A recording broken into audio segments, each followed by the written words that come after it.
Welcome to Everything Co-op, bringing you information on how cooperatives can help improve your quality of life. This show is being sponsored by the National Co-op Bank, NCB. The NCB is dedicated to strengthening communities nationwide for the delivery of banking and financial services for the nation's cooperatives, their members, and other socially responsible organizations. For more information on the power of community ownership, visit ncb.coop. That's ncb.coop. Now stay tuned for your host, Vernon Oakes. Welcome, everybody. This is the program Everything Cooperative. Good morning to you. We are on location in Seattle, Washington. We are taping live for another show, and we have three people in with us this morning. We have Mr. Peter Larkins with the National Grocers Association, Christine Neal with Unified Grocers, she's retired, and Roger Collins with Harps Foods, an independent grocer. Good morning, everybody. Good morning. Good morning. Good morning. We're going to talk about co-ops this morning, the benefits of the association and why they exist, and perhaps some of the challenges. Peter, could you tell us what is the National Grocers Association? I would be happy to. We are a national trade association that represents the interests of the independent supermarkets around the country. So our members voluntarily join. They pay us dues every year. And our mission is to be the voice of the independent supermarket operators. We also have wholesalers, food wholesalers that are members of our association, and suppliers. But we're primarily there for the independent retailer. We perform services in terms of government relations, lobbying, legal, communications, industry relations, and then we also organize a large trade show every year that attracts about 3,500 attendees. So we're what I call a full-service trade association, and we are there solely to protect the interests of independent supermarkets around the country. Fantastic. How long have you been doing that? I have been the CEO for the last 8 years. The association has been around since 1982. It was formed as a merger of two other industry associations. And Christine, what's Unified Grocers? Well, good morning, everybody. Unified Grocers is a cooperative. It is owned by, or was owned by, the independent grocers in California, Oregon, Washington. We had some members in Alaska, in Arizona. And we essentially provided the products that go into the grocery store, as well as services, technology, for example. We were formed, and I don't have the exact year, it was around 1920, 1925, in Los Angeles. And it was, the legend has it, it was 8 merchants that came together to buy a carload of soap. And they determined that if they got together and bought that soap together, they could get a better price than they could if they each procured it on their own. Higher volume, better price. Exactly. And that concept holds today. The business has gotten a whole lot more complex, but the basic concept is the same, that they can do better together, keep their businesses separate, but buy together and get the buying power. Okay, and now we have Roger at Harps Food. What is Harps Food, and how did it get started?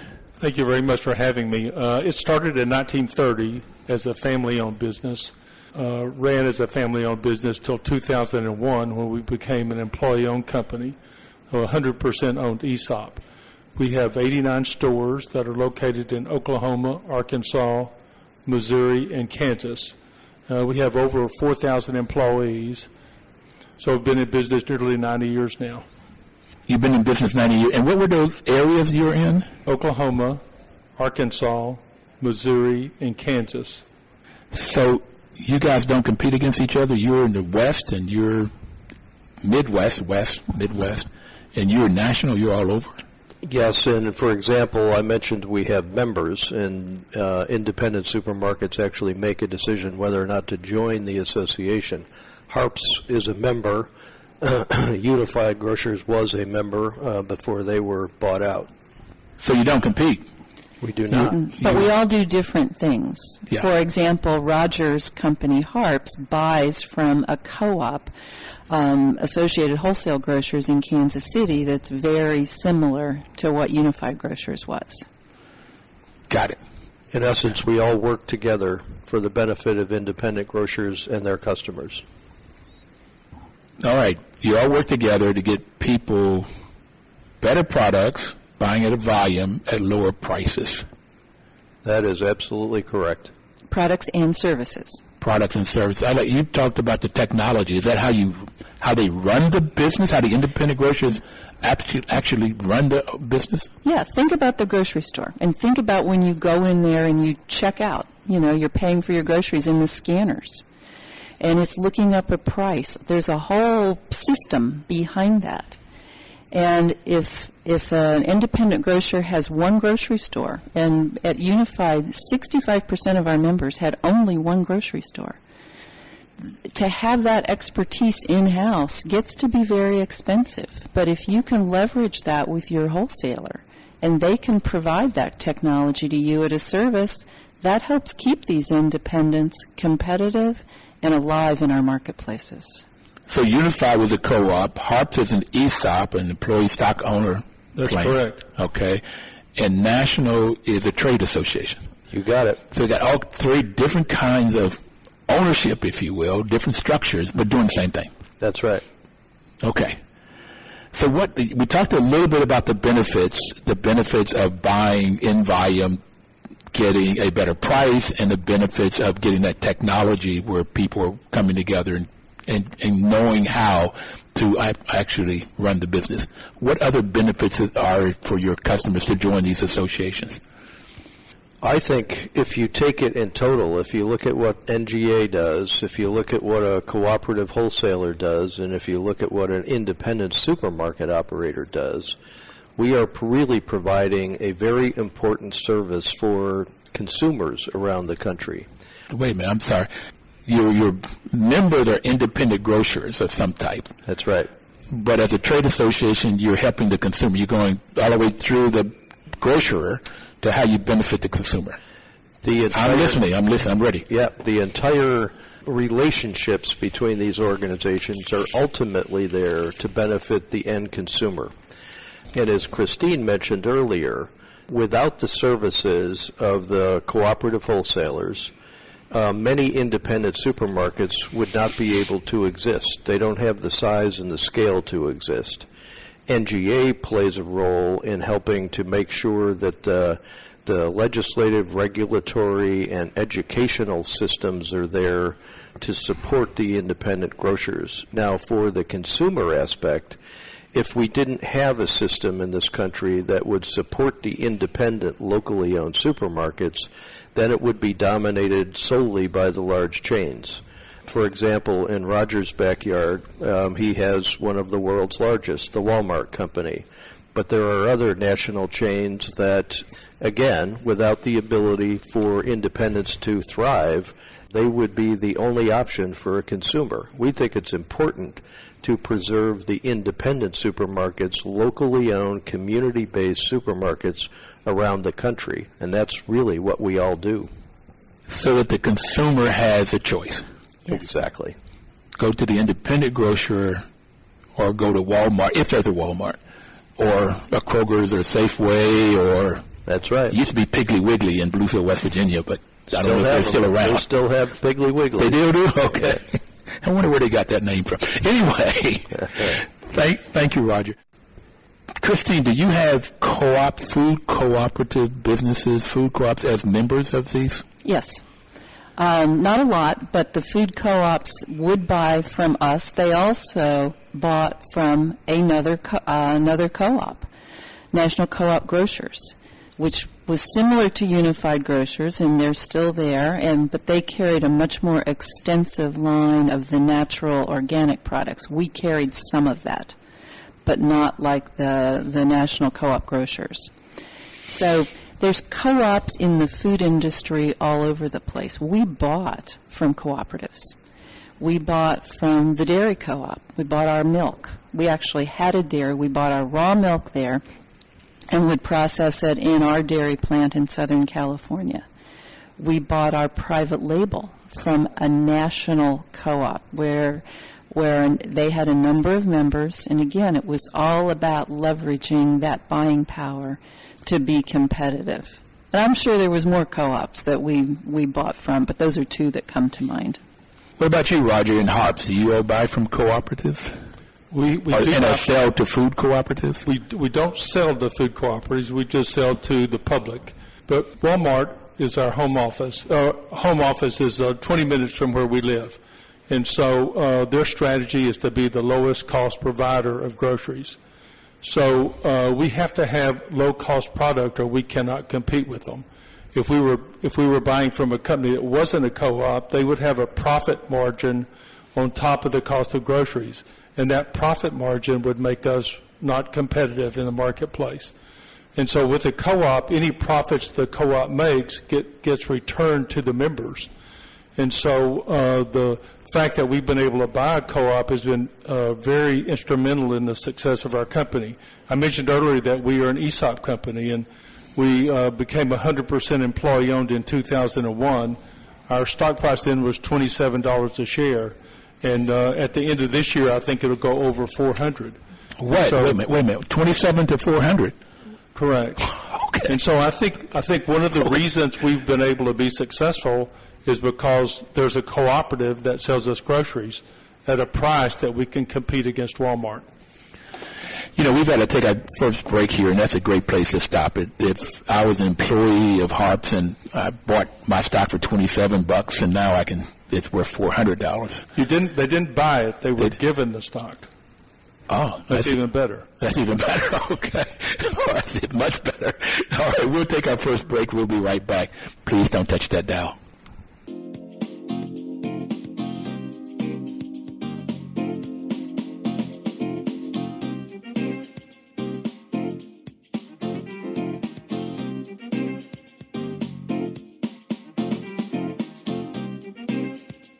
Washington, D.C.'s News Talk, 1450 AM WOL and 95.9 FM.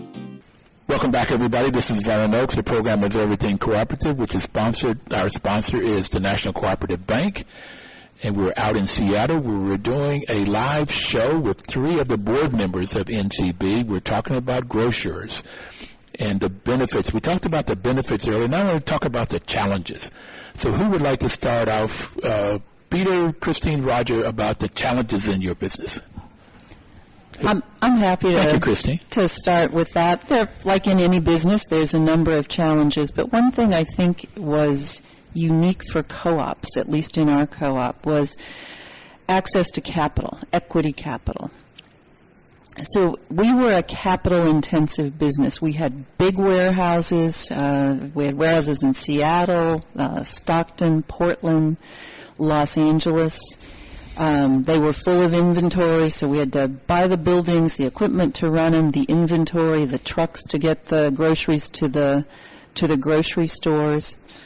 And we were owned by the retailers, so they provided our equity capital. And we had enough, but it was a continual challenge to grow, to get more equity capital and not just take on more debt. Meant that the grocers had to make those equity contributions, and money that they were investing in their cooperative was money they could not invest in they only had so much money, so it either went into their retail business or the co-op business. And I think that is a challenge for other cooperatives as well. Yeah, I've heard on the program before, access to capital is a critical piece for a cooperative, no matter if it's a housing co-op, a grocery, or any particular co-op, access to capital. And that's one of the things that NCB helps out with a lot. And now we're beginning to see more credit unions help out and pooling monies together. And I'm reading a book now on local investing, how to get more and more people. Christine? Yeah. NCB was certainly a provider of capital to our company and to our members, and really was instrumental in a number of members in helping them get from that first store to 2 stores, which is a big step for an independent to go from 1 to 2 stores. But that's all debt capital, and it's that equity capital piece that that first layer of the capital stack that is challenging for co-ops. Okay. Peter or Roger, did you all find that same issue with capital? I think that is a problem. I think another problem is that every member is different. Christine talked about having a number of one-store operators, and Harps has 89 stores. So the needs of a guy who has one store versus the needs of a company that has 89 stores are totally different. For example, they may need help with operations. They may need help in running their company, and Harps just wants to get the lowest cost of product. So you have different size members that have different needs. So what was your challenge with 89 stores? Employees? I think our biggest challenge we had was just trying to compete against Walmart. As I said earlier, their home office was close to ours. They didn't sell any groceries until the early 1990s, and now they're the largest grocery retailer in the United States. So they have a strong reputation for low prices. So that's tough to compete with that. Okay, they've got low prices. What about quality? How do they compete on that, or how do you guys compete on quality of goods or organic? Well, that's the sale we can't let them make, that they have good quality, as good a quality as we do. So we try to advertise our quality and our service and our freshness, and so that's a really important thing for us in competing against Walmart. And we try to be competitive on price, but we also try to sell to people the things that we really have that they don't.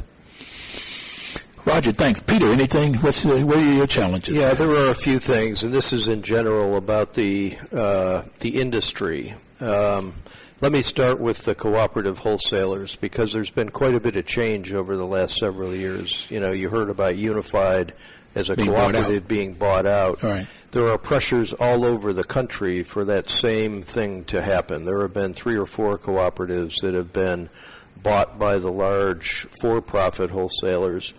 And part of that is just because of size and scope. If you think back to the history of Unified, and what Christine talked about is 8 grocers getting together to buy a truckload of soap.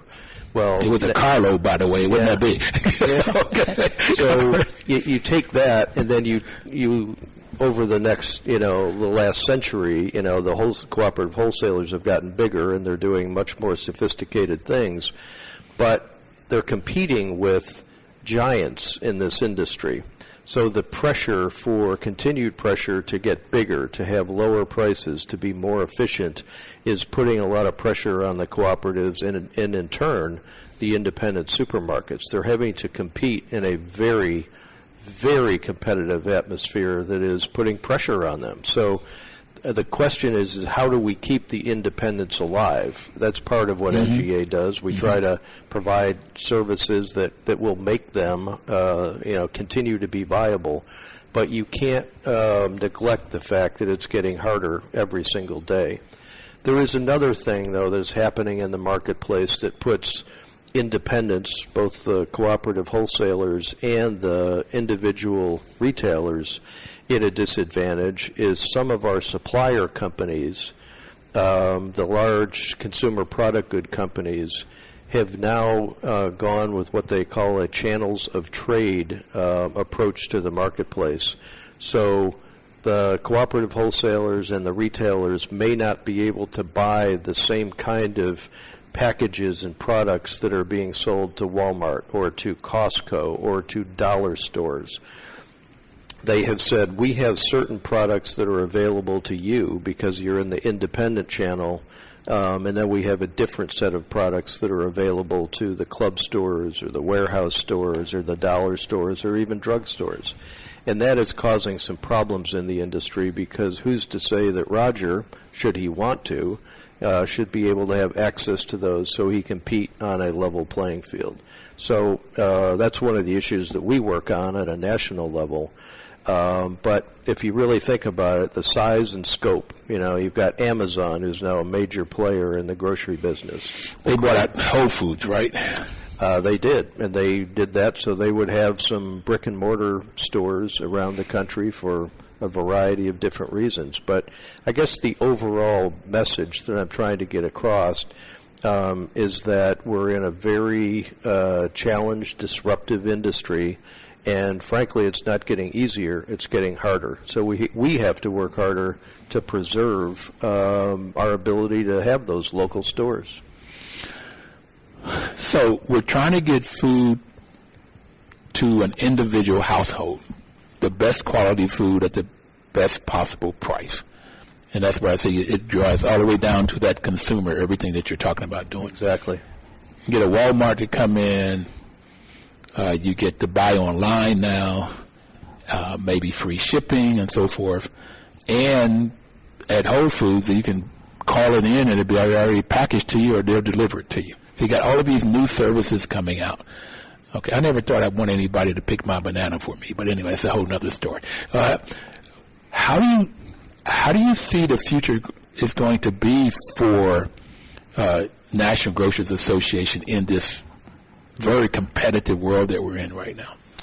I think that the independent grocer has been challenged for decades. They are very resilient. They are able to turn on a dime. They're flexible as long as they listen to their customers, figure out what their customer wants. Then they have proven time and time again that they have an ability to respond and give them what they want.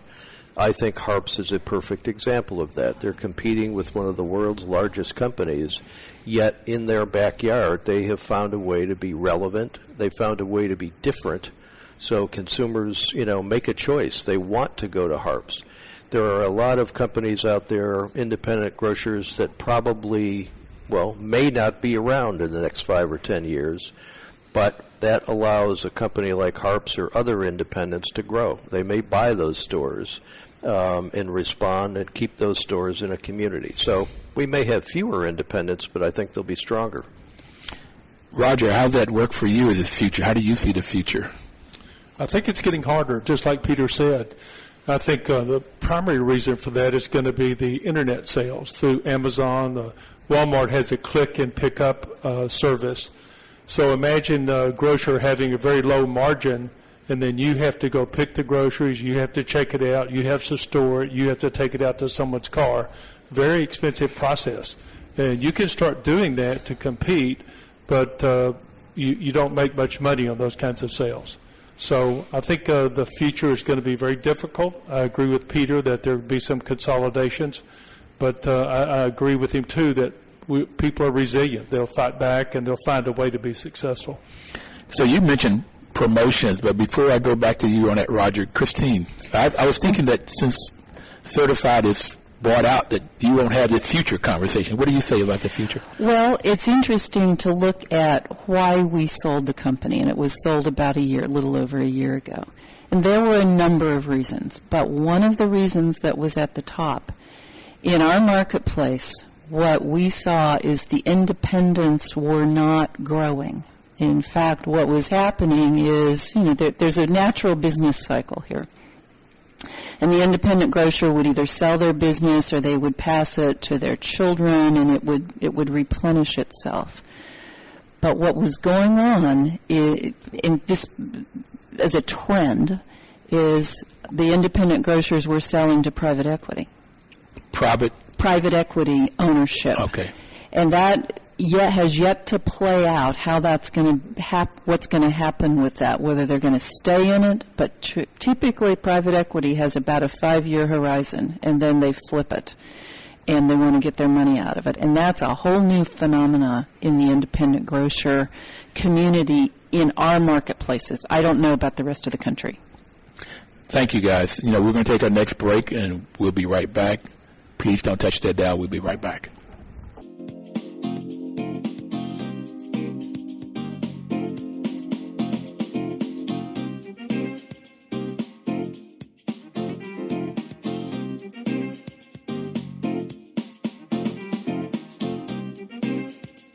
Washington, D.C.'s News Talk, 1450 AM WOS and 95.9 FM.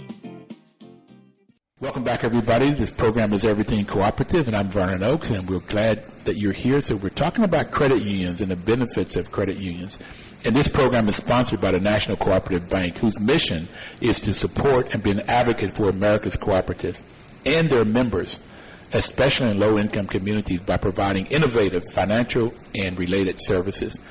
NCB does a great job of providing those innovative financial and related services, and they're different from most banks because most banks don't want to go into low-income communities. Because, again, what banks want is people that already have collateral, and you don't find that in low-income communities. So this is why Congress set up NCB in the early 80s. So we will welcome back Mr. Patrick Drury, who was the CEO of our Federal Credit Union, and Maurice Smith, who's down in North Carolina at the local government Federal Credit Unions. Welcome back, gentlemen. Thank you. Thank you, sir. So now we talked about the benefits of credit unions and how they work, and we also talked a little bit about, a lot of people don't know that credit unions are cooperatives. And Maurice, you had said that your role is to make sure that your members know first that it's a co-op and second about the benefits of it. But what has been some of the challenges of running a credit union? It's got so many benefits, it seems like everybody would want to be a member. What's some of the challenges? Well, one of the challenges of a credit union is difficult to explain the benefits in an elevator speech. And so many consumers, many individuals want to hear a tweet, or they want to get a message that comes across in very short sound bites. And so how do you, in a concise way, explain the vast benefits of a co-op to a consumer so that they automatically get it? So give me enough time, and I can sell you on the co-op ideals, but I have to do so when you're willing to listen to the message. And so one of the challenges we have is making consumers aware of who we are as institutions, the benefits of a credit union co-op, and why consumers should, very seriously consider the proposition that we have to offer to them. And so as we advertise and promote our services to our field of membership, there's a balance, and we'd rather talk about the philosophical side of the credit union first. Because if I can capture your heart, then it's easier to capture your head later to have you think about rates and fees and terms and things along that line. So we're forever trying to find the right balance on how to get the message across that we are a different kind of institution, why it's important that consumers, understand who we are, consider what we do, and try to make that relevant as individuals try to make decisions about what financial products to use for themselves. Okay, so Maurice, I got that in North Carolina, and I get that's the way people are down there. Pat, is that the same way out now? Or? Yeah, I think there's many similarities. So it's not geographical. Well, there's a lot of similarities of credit unions within the states, within the world, actually, all over the world. But I think there's some impediments. First of all, I'm bullish on credit unions. We're growing. We have growing assets. We have growing membership. We're making loans. We're safe and sound. So credit unions definitely have a bright future. But there are challenges. I think there are some people in the United States, and I think every person should be able to join a cooperative as an alternative to a for-profit financial institution. But I think there are some people that just don't know that they can join a credit union. It could be in the state of Iowa that there's a firefighter that doesn't realize that he can join a local government credit union. He may not understand that. I think there's a confusion that people don't know whether they can access their money anywhere across the United States. They want everything to be quick and safe and local. And so spreading the word that credit union members really through our shared ATM network can access their funds anywhere across the United States. Wait a minute, I didn't know that. Yeah, we have credit unions that participate in what's called a shared branching network. So this is the sixth principal cooperation among cooperatives? It is. It's one aspect of it, correct. Yes. Okay. And I can go into a credit union, and most all credit unions, I can go into Credit Union North Carolina, and I can walk in their office, and they can help me withdraw money from my credit union. In Iowa? In Iowa, exactly. So this branch network is interesting. The ATM network is interesting. So another shared collaborative function of a cooperative-owned financial system. So I belong to the NIH Federal Credit Union, where I taught at George Washington University. That was part of the employees, the field of field of Membership. Yes. Okay, that's a new term. So GW employees could join the NIH Federal Credit Union. So I joined that. But I didn't know that I could be here in Seattle and go get money. And I know it's free if I go to the ATMs, the NIH ATMs. Yeah. Is it free if I go? Well, it's if they're involved in the shared branching network, it would be a part of a product or service that you could engage in. Is that correct? Yes. All right. And I learned something personal. I like that. good. And not everybody necessarily knows what co-ops. I think that's an impediment to our future. And then we talked a little bit earlier about regulations. Credit unions obviously financial institutions need to operate in a regulated environment, so there's public confidence in the financial institutions. But in 2008, when there was some bad characters in the financial services marketplace, You said so nicely. the government came in and placed some really tough regulations on financial institutions. The trouble is, they not only placed them on the largest financial institutions, credit unions also, that weren't a cause of the problem, also had those regulations placed on them, and they have to comply at the same level the very large banks did. Oh, well, come on. So here's what I'm hearing you say. Tell me if it's right. First off, there were some bad characters. There were some crooks. They made some product that was bad for the customers. Yeah. So you buy this house for 3% interest. In the next 2-3 years, it's going to be 7, 8, 9, 10% interest. And then people couldn't afford it. They lost their house. And then it trickled down to all kinds of different places, and we had this great recession. Great recession. All right. So those were some bad characters, and they basically got away with it. Yeah. Because they didn't go to jail for creating these products. And so now the government comes in and want to put stipulations on it. And on them and on us. Yeah, but did you have anybody? Did you all create those kind of products? We didn't create the Great Recession. We've always served our members. We think we've done a great job in serving our members. Now we have to comply with those regulations. We don't have the same size or critical mass, and it's really creating the requirement for credit unions, small credit unions, to merge into other credit unions. So by banks acting bad, they're somehow reducing competitive credit unions in the marketplace. It's like if it was a strategy, it would have been a great strategy for banks to do this. It wasn't a strategy, obviously, but it is not. So I'm getting that if I was in school and there was a bully that went and hit somebody, when the principal, he made the whole classroom suffer because the bully hit. That's a good example. Exactly. Okay, so exactly. Credit unions, I would sense that credit unions would not create this kind of product because that product is bad for the customers, and the customers own the credit union or the members, and the members wouldn't let you create those kind of products. Right. So you don't create them. Right. And I didn't hear of any credit union going under during the Great Recession because they didn't have these kind of products. But because of the policies that the government put in place, now you have to merge and become bigger because in order to do this compliance with regulations. You need to hire more people to do them. You can hire more people. That's not always possible in a real small credit union. And credit unions did suffer during the recession. When the housing market went down, people filed bankruptcy, unemployment was extremely high. Credit unions did suffer along with the economy, yet they weren't the cause of the reason for the suffering. Okay. Yeah. Got it.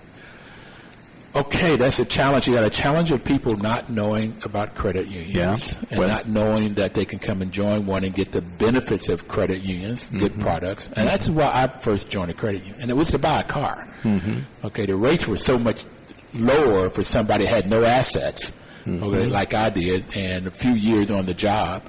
I wouldn't have thought that they looked at my character. Maybe they did. I don't know. I was a school teacher, so maybe that made some difference. And so I got the car loan at a lower rate than I would have if I had gone to a bank. And that's what drew me into the credit union thing. It made you want to go back. Well, I stayed. Yeah, exactly. But I did not know. I know that they would send me this thing that said, do you want to elect this person? But I didn't have a sense that I was an owner. And I had a say-so on who got to be the board and what the board did. I didn't know any of that. Okay. Well, that's instructive for credit unions because that's a really important thing for you to understand, for a credit union to help you understand. Yes. Well, and this would have been 40 years ago or so. And, when I started knowing about co-ops, then I got this whole sense after managing housing co-ops. Okay, is it the same thing in North Carolina with this sort of regulations and the the draw of how much it costs you to do the regulations? Absolutely. Regulations is a burden on credit unions as well as it is for banks. But in our case here, this really echoes the reason why advocacy is so important for credit unions, because we want our public policy makers to understand the difference in our institutions. That a one-size-fits-all regulation for an industry is just not coherent, and it doesn't work. So it's important for regulators, for legislative bodies, to understand the differences between the different kinds of financial institutions and industries, and to be able to go in and craft rules that are specific to the characteristics and the risk of those institutions. Okay, so I got you said not coherent, and I think that's you're very politically straight. I think it's wrong and crazy, but okay. Crazy. We're going to take our next break, and we'll be right back. This is our final break. The hour goes by very quickly, but we'll be right back. Please don't touch that dial.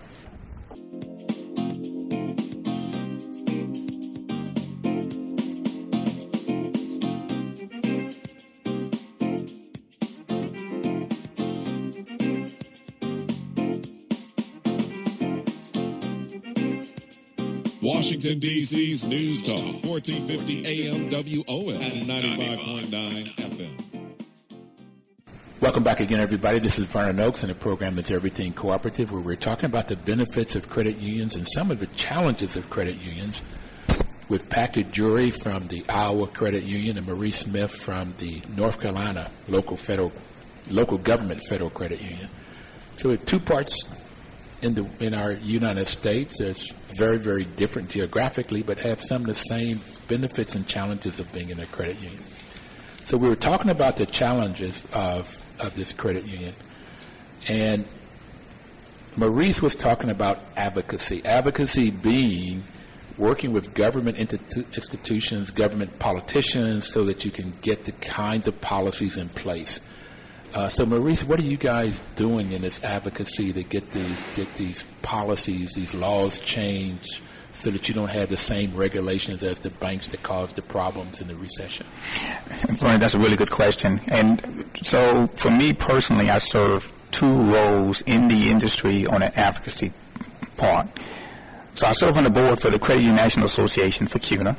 And advocacy is what our members tell us is job number one. So that's the highest priority, to make sure the credit union message is heard among consumers, but also among regulators, legislative bodies, federal and state government. So I participate in that activity, in a very intimate way.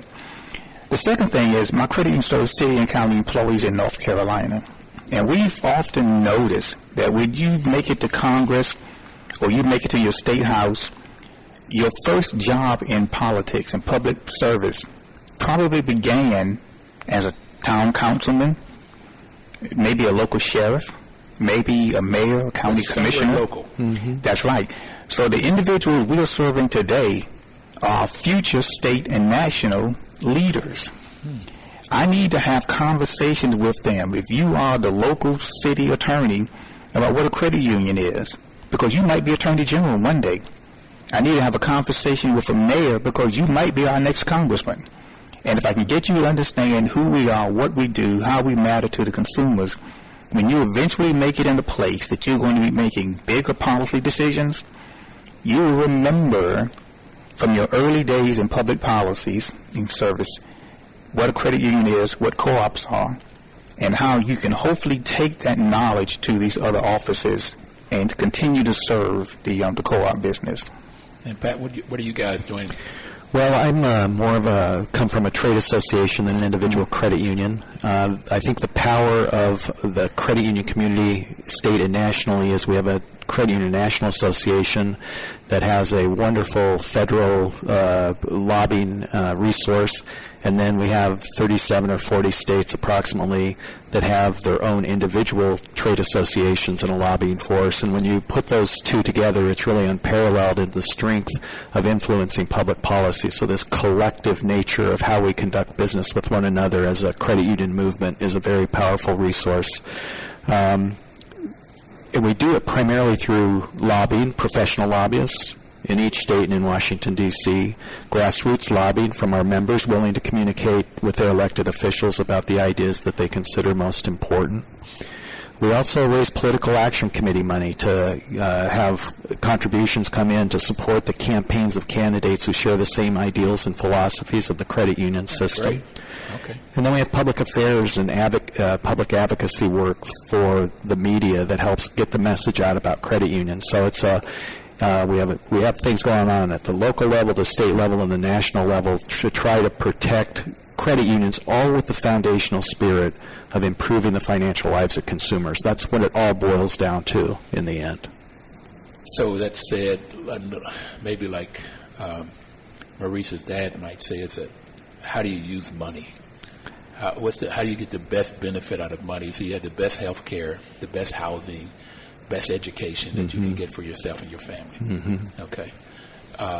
Okay, that's fundamentally, that's great. Now, what can you do now to change these regulations, though? Maurice, you talked about future, talking to the folks today at the grassroots local level, and as they become senators and congressmen and maybe a president, then they'll know about co-op.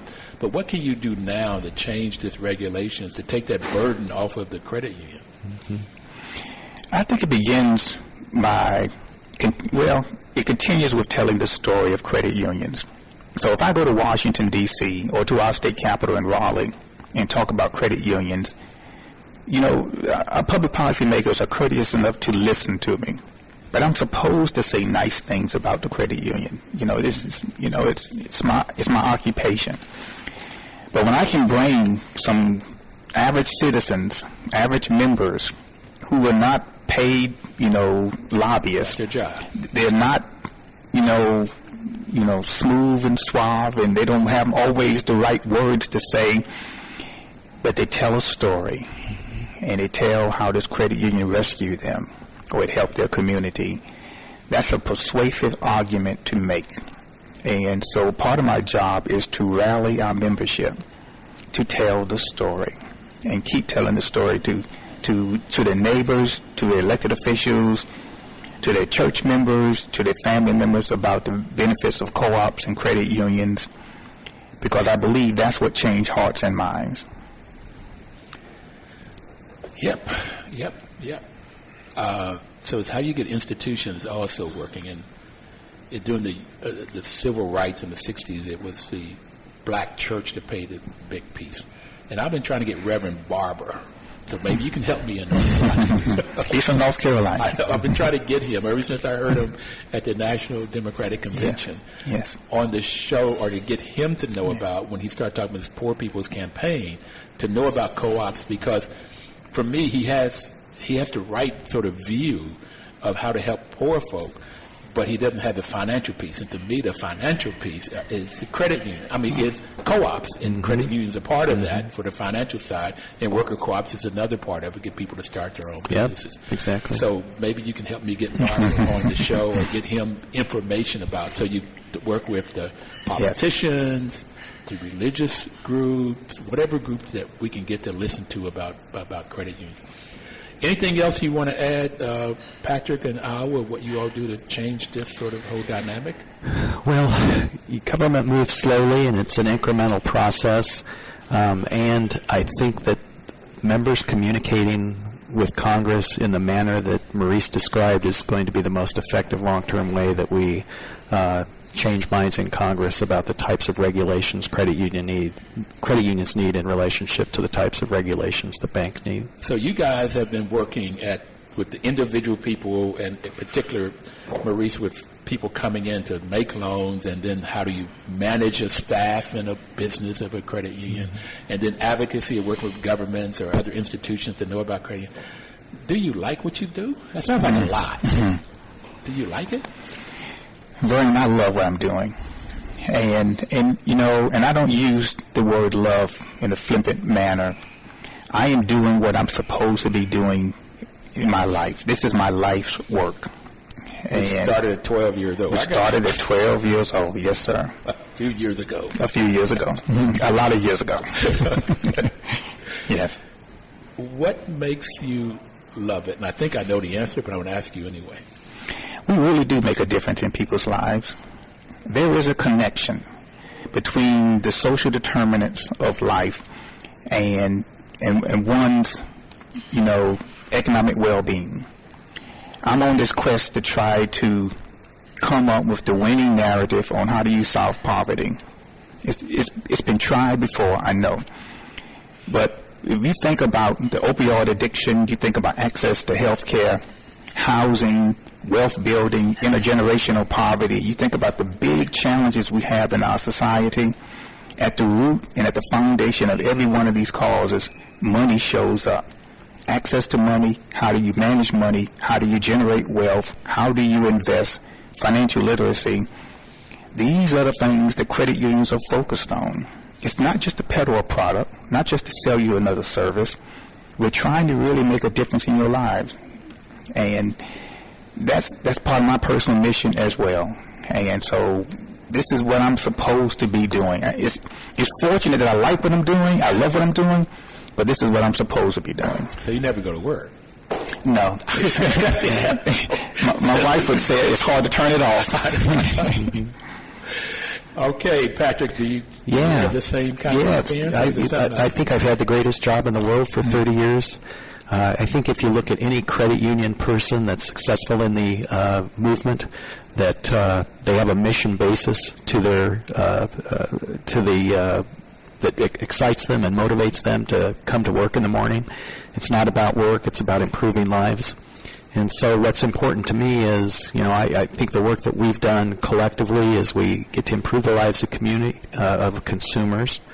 We get to stabilize families, and we get to help build communities. And those things I really feel good about. And when you hear things like, 50% of Americans can't come up with $400 for an emergency, we have got to figure out ways in which we can help people through thrift and help them through savings programs and help them achieve more sound foundational financial footings, because it can be done. It's difficult work, but it can be done. So that's my job. Love your job. Now, what you guys have talked about to me is the values of cooperatives, and it's mentioned that honesty, openness, social responsibility, and caring for others.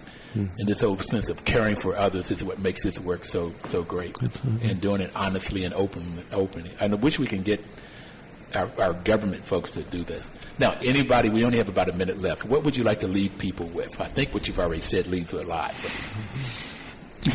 Here's my final point, is consumers have a fundamental choice. You can do business with an institution whose sole mission is to make profit for its owners, or you can do business with an institution whose sole mission is to help you be successful as an individual and as a community. Wow. That's your choice. To me, it's not a hard one to make. Go credit union. I'm sorry. I would like to get it from you too, Patrick, but we are out of time. Very good. Thank you, everybody, for listening to us. We'll see you next Thursday, but please live cooperatively in the meanwhile. Thank you. Thank you.